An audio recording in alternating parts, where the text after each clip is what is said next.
Ai.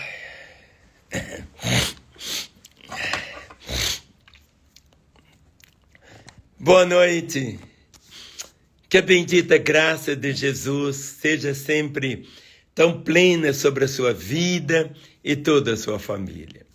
Eu atrasei agora, eu não costumo atrasar, mas na hora que ia dar quase 10 horas, agora, um pouquinho antes das 10, poucos minutinhos, aí eu recebi o telefonema de uma irmã que falando de um dos nossos pastores que acabou de falecer. E aquilo foi para mim assim, um impacto muito grande, porque hoje às 10 horas da manhã eu estava dirigindo o culto, e ele estava ali no primeiro banco, ele e a esposa, os dois ali ao lado, e tão bonitos, e servindo ao Senhor, durante o louvor, cantando, adorando. A minha filha Ana Paula hoje participou do culto, cantou, ministrou, e ela mesmo foi lá e hoje deu um abraço nele também. E é um moço que a sociedade não compreende muitas coisas, porque ele se transformou assim, ele praticou aquele crime tão terrível da Daniela Pérez e foi preso, cumpriu a pena todinha, mas se converteu. Era uma lagarta e virou borboleta. Mas agora, quando eu estava lá embaixo, para subir, para vir fazer a live, chegou a notícia. Ele dentro de casa agora, caiu e morreu. Morreu agora, agorinha. Ele acabou de morrer. Eu fico olhando assim, como que realmente é a vida, não é? Esse moço, o Guilherme de Pádua, ficou tão conhecido. Era um artista de televisão e fez aquela besteira há tantos anos atrás e até hoje. É tão interessante, mesmo depois que a pessoa converte, fica para muitos um estigma, não é? E um estigma assim muito grande. Mas eu tive o privilégio de conviver com ele e durante muitos e muitos anos ele está aqui conosco, talvez há uns 15 anos, já há muito tempo. Depois que saiu da prisão, cumpriu a pena, e hoje o trabalho dele no Ministério Pastoral é exatamente cuidar de ex-presos, por incrível. Nós temos aqui 8 casas, onde os ex-presidiários não têm para onde ir. Então, quando um preso sai, cumpre a pena, ninguém quer oferecer um emprego, ninguém oferece absolutamente nada para alguém que já assassinou 5 pessoas, coisas assim, não é? Então, o único refúgio que existe são os braços de Jesus. E os braços de Jesus vêm através da igreja. Jesus, a última pessoa que ele viu, né, foi exatamente o que estava sendo crucificado com ele. E aquele homem estava sendo crucificado pelos crimes que havia cometido. Mas Jesus estava ali e aquele homem, um estava de um lado, continuou zombando, o outro disse, olha Jesus, lembra-te de mim quando entras no teu reino. Aí Jesus disse, hoje mesmo eu estarei contigo. Hoje mesmo. No momento que você morrer, no momento que você fechar os olhos, ele não disse essas palavras, mas ele disse, hoje mesmo tu estarás comigo no paraíso. É verdade que existem pessoas que ficam bem conhecidas, não é assim? Pessoas que, como esse moço, Guilherme de Pádua, ficou conhecido nacionalmente, tem filme agora, séries que falam sobre aquela situação tão terrível, né, que aconteceu. Mas agora ele morreu agora, pouquinhos minutos. Faz poucos minutos, pouco. A mídia nem sabe disso, porque eu estava aqui em casa. E a cunhada dele, na casa dele, estava lá com ele, caiu. Ele caiu e morreu. Assim. Tão interessante. E eu fiquei, porque eu convivo com ele há muitos e muitos anos. Muitos anos. E Jesus Cristo, ele morreu por todos. Morreu por todos. Mas eu lembro que quando esse menino veio para Jesus, com esse passado, esse estigma tão grande, ainda hoje, se ele vai num restaurante, né? Ele tem a mesma cara daquela época. Não sei, porque era um moço assim muito bonito, né? E a face, o rosto dele era sempre o mesmo.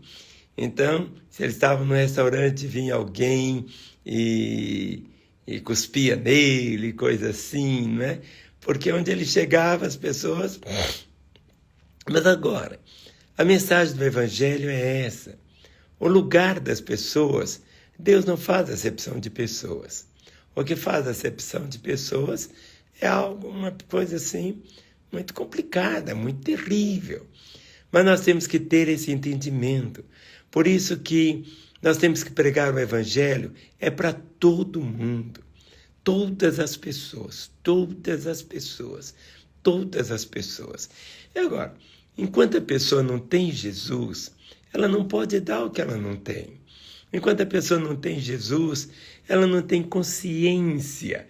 É verdade que nós vivemos dentro de um contexto onde as pessoas têm determinados valores. Mas, por exemplo, esse menino que eu falei, que acabou de falecer, poucos minutos, hein? Poucos minutos, poucos. Eu acho que nem o pai dele e a mãe que vive aqui, nem sei se já comunicaram com eles. Foi agora. É por isso que eu estou aqui fazendo, tenho meu compromisso também com você. E meu coração está assim. Ao mesmo tempo que bate qualquer sentimento, assim. Porque era aquele menino assim, muito chegado a mim. Muito, mas muito chegado a mim, muito. Porque as pessoas, imagine Jesus, né? Aquele pessoal todo ali que estava pertinho dele. Mas eu vi a transformação tão bonita da vida dele. A caminhada.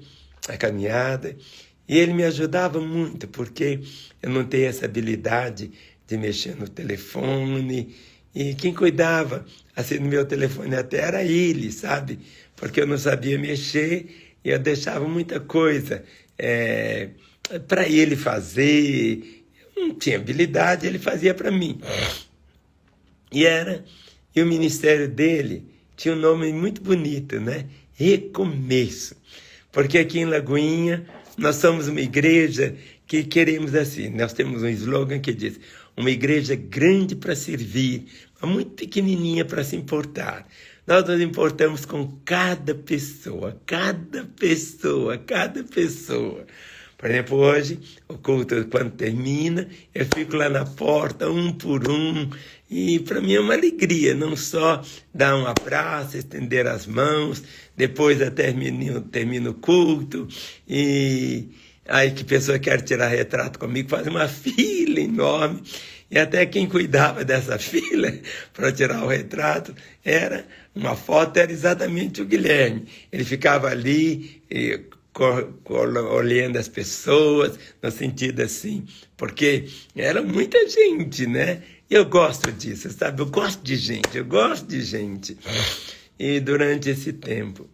E eu estou aqui vivendo esse impacto agora comigo, sabe? Esse impacto comigo. Foi agora. E a única coisa que eu sei é que na Escritura tem um versículo que diz: bem-aventurado aqueles que agora morem no Senhor e as suas obras o sigam. Bem-aventurado aqueles que agora morem no Senhor e as suas obras o sigam. É verdade que antes da nossa conversão, todos nós, enquanto éramos lagarta, no momento quando nós nos convertemos, nossa vida, nós nascemos de novo. Deixamos ser lagarta para ser borboleta. É isso que conta. essa metamorfose. Então, antes da conversão, nós estávamos o quê? Mortos espiritualmente. Mortos espiritualmente. Ainda que o nosso corpo, nós estávamos ali, corpo, alma e espírito. Nós estávamos separados. Morte significa separação. Separação. Mas no momento quando a pessoa se entrega a Jesus, no momento da conversão, ela experimenta essa metamorfose, essa mudança. Por isso que aquele homem que procurou Jesus, chamado Nicodemos, ele tinha todo conhecimento religioso, cumpria as leis direitinho, cuidava do sábado, fazia isso, dava esmola, fazia parte do sinédrio, era uma pessoa extremamente religiosa. Ele foi ter com Jesus. E a pergunta é assim, o que eu vou fazer para ser salvo? Jesus disse, você precisa nascer de novo. E Nicodemo ficou, como nascer de novo? Eu, sendo velho, será que eu vou voltar ao ventre materno e nascer de novo? Como que é isso? E Jesus falou, não é bem assim. E Jesus disse que é nascido da carne é carne. O que é nascido da carne é carne. O que é nascido da carne é carne. Mas o que é nascido do Espírito é diferente. Sabe, nós não carregamos no bojo da nossa genealogia, nós carregamos aqui, no natural, carregamos essa herança lá do pecado de Adão que veio sobre nós, veio sobre mim e sobre você. Mas no momento quando nós nascemos de novo, passamos a ter o quê? A natureza dele na nossa vida. E o exemplo que eu dei foi esse. O exemplo do menino que acabou de morrer, tem pouquinho minuto, não tem nem meia hora, acabou de morrer. O Guilherme de Pádua. Na hora que eu recebi a mensagem, foi quando estava vindo para cá. Mas o que aconteceu? A lembrança que a sociedade tem, isso fica. Sempre vai ficar. Sempre. Sempre. Mas nós temos que entender o outro lado. Porque quando a pessoa virou borboleta, aí acabou. Não significa que se a pessoa converteu, se ela fez coisa errada e foi presa, ela tem que cumprir a pena. Cumprir a pena. E o Guilherme de Pádua converteu quando estava preso. Ele não era convertido antes, quando praticou aquele crime. Não foi isso. Ele converteu depois. Ele virou borboleta depois, quando estava atrás das grades. A Bíblia, ouviu a palavra, creu. E no momento quando creu, virou borboleta. E não deixou de ser borboleta. Eu posso dizer isso porque eu convivia com ele. Há anos e anos e anos, desde a conversão dele. Vivendo com ele aqui, bem próximo. Porque uma das coisas que Deus não faz é acepção de pessoas. Por isso que na Escritura diz assim, onde abundou o pecado, superabundou a graça. Onde abundou o pecado, superabundou a graça. Compreende? Muitas vezes, determinadas situações levam as pessoas a não entender essa verdade. Porque o que leva a pessoa à perdição não é a quantidade de pecados que ele cometeu. A nossa salvação não é como as pessoas imaginam, uma balança que tem dois pratos. E de um lado põe as coisas boas que a pessoa fez, e do outro lado põe as coisas ruins que ele fez. Se um pesar mais que o outro, se ele tem mais boas obras do que coisas ruins, ele é salvo. Caso contrário, ele está perdido no inferno. Não é isso. Se fosse assim, qual a razão de Jesus Cristo ter vindo? Qual a razão de Jesus Cristo ter sido morto ali na cruz? Jesus morreu pelos nossos pecados. Ele morreu para nos salvar. Ele nos morreu para quê? Para que nós pudéssemos ter o quê? A vida. Para que nós pudéssemos experimentar essa graça tão maravilhosa que só Ele pode dar. Ninguém nos oferece outra coisa a não ser Deus. Enquanto você não tiver essa compreensão tão real da vida, tão real, que o que nos dá salvação é Jesus, pela morte dele. Ele pagou o preço para a nossa redenção. E o que nos leva à salvação não é a quantidade de obras que eu fiz, ou o meu sistema de vida que eu levei, mas o que me leva a trazer e a experimentar a salvação é exatamente isso. Porque nós não merecemos. Nós não merecemos. Nenhum ser humano merece. Nenhum ser humano pode salvar a si mesmo. Não pode. Não pode. Mas ao contrário, o que salva é exatamente isso. Misericórdia é que Deus nos dá. Misericórdia é tudo que eu preciso, mas é tudo que eu não mereço. Entenda isso. Misericórdia é tudo que eu preciso, mas eu não mereço. Eu não mereço. É verdade que tem pecados que a pessoa comete e devolve. Por exemplo, se você vier aqui na minha casa, ficar comigo aqui no escritório, e no final você sai e você rouba essa minha caneta.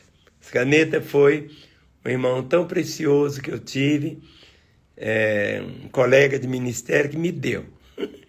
E sempre que eu olho para essa caneta, eu chamava Fernando Guilhem, um jovem tão precioso, e me deu essa caneta de presente. Mas eu não sei. E ele há pouco tempo, cheio de vida, um moço santo, santo, santo, maravilhoso, a esposa, uma filhinha tão linda. E quando eu via pregando, ele é um dos pastores aqui da Lagoinha, eu falava, gente. E ele me deu essa caneta. Pouco tempo depois, ele adoeceu. E ele tinha um ministério de cura, um ministério de poder. Havia algo tão grande. Através dele, quantas e quantas pessoas foram curadas. Tantas. Imagine assim, mas não era só dorzinha de dente, não. Eram situações em estado terminal, algo tão glorioso. E não é que de uma maneira inexplicável teve uma situação, um câncer, e o Senhor o levou. Como explicar? Não sei. Mas eu sei aquilo que eu sempre ensino para você. Eu e você, nós só temos o quê? Um dia. Só um dia. Nós não vivemos os meses, os anos. É só um dia. E é um dia de cada vez. Um dia de cada vez. Enquanto eu pregava hoje de manhã, eu estava vendo ali o Guilherme, a esposa, sentadinho no primeiro banco. E hoje, agora, ele já está contemplando o Senhor, vendo o Senhor. É isso que conta. Jesus disse, eu sou a ressurreição e a vida. Quem crê em mim, ainda que morra, viverá.